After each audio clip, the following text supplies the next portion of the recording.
Hello, I'm Tina, and the chapter that I have selected for my anthropology presentation is Love Makes a Family by Jennifer H. Hirsch. In this chapter, she talks about globalization, companion marriage, and the modernization of gender inequality.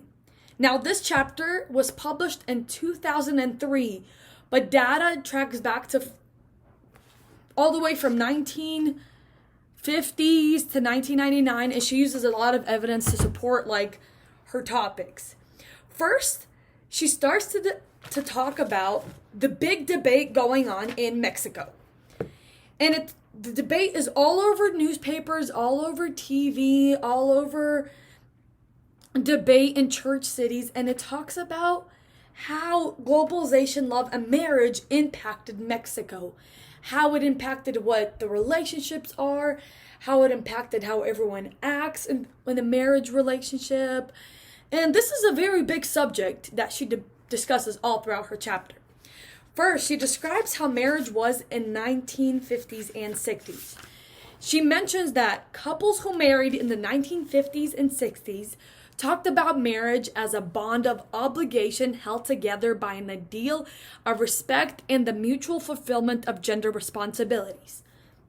This can be a little bit complicated, but this basically is like a traditional view of marriage, meaning man's job was RMR, which is described in Mexico as to bring money into the house, and a woman's job was to produce meals, wash and iron clothes, raise well-mannered children, and keep a clean house.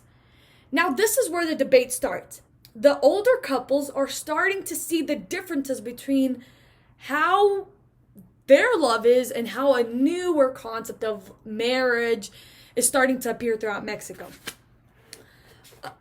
Couples after the mid-90s started to practice this ideal way of marriage, or started to measure a good marriage through a term called confianza, which is intimacy or trust.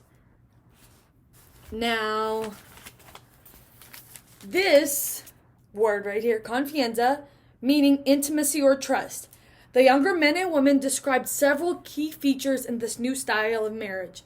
First, they made decisions together. Second, they talked about and spent quality family time together.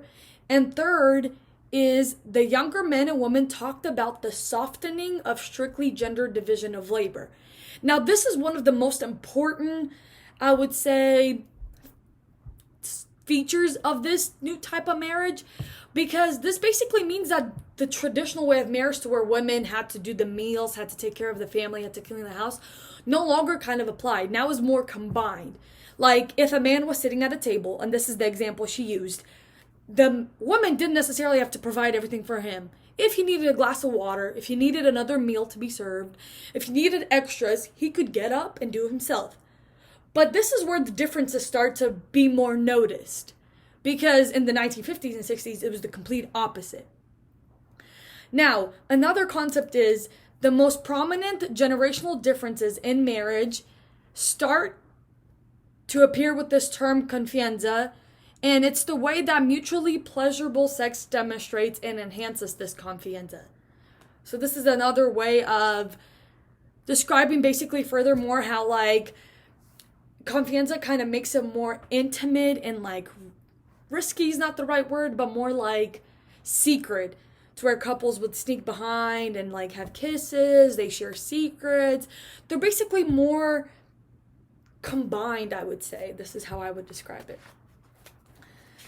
Now, another big term she describes is companion marriage. But before that, the way that there was a prominent example of this new practice of marriage is through their practices of celebrations. So this is how I portrayed this.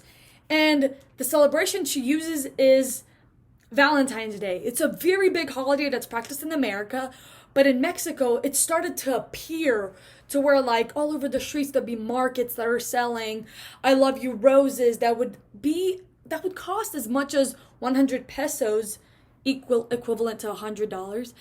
And couples would see all this and they pay money for this and they gift it to their couples.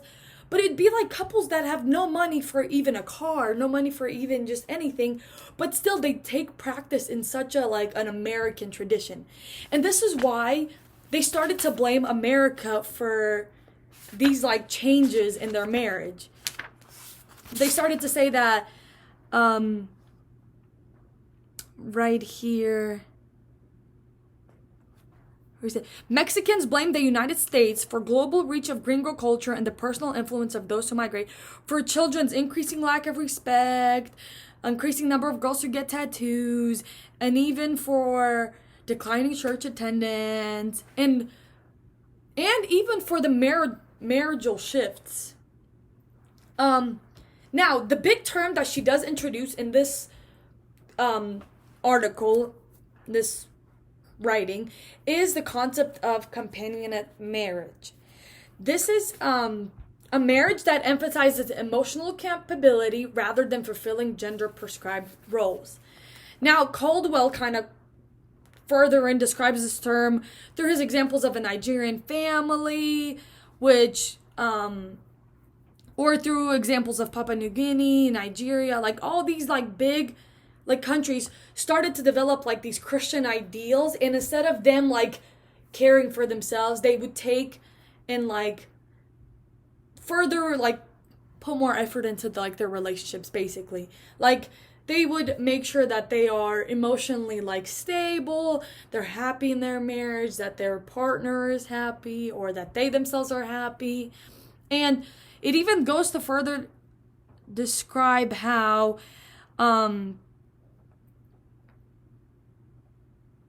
in Egypt, those couples who have developed the strongest effective bonds are best able to weather the personal and society tragedy of infertility. Like, companionate marriage almost like help people overcome like the turbulent times that they went through.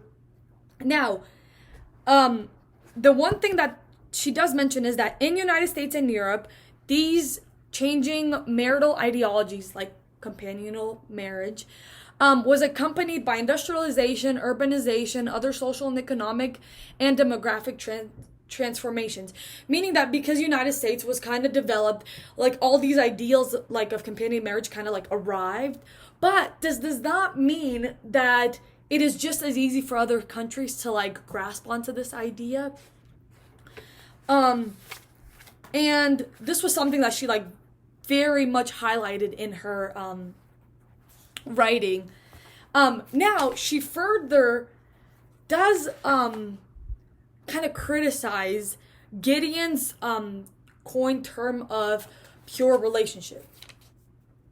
So she mentions how pure relationship is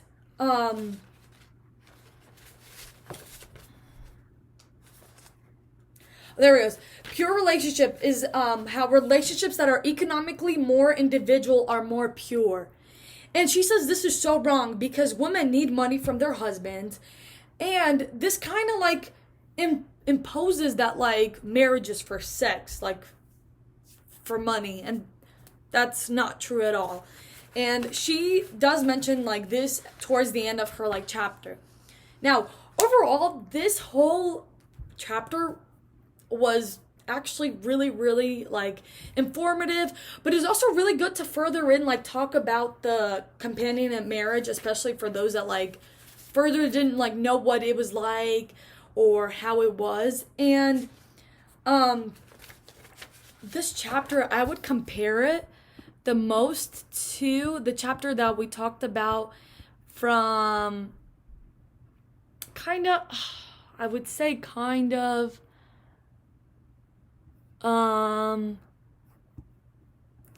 Brazil and Barbados, because Brazil and Barbados talks about how like what's a good marriage based on economical purposes, what's a good marriage based on like non-economical purposes and all that. So this chapter kind of like furthers in that like economics is not all that and what really is companion marriage, and that's really important. And the three main questions that I have for my discussion would be, do you agree with the concept of pure relationships?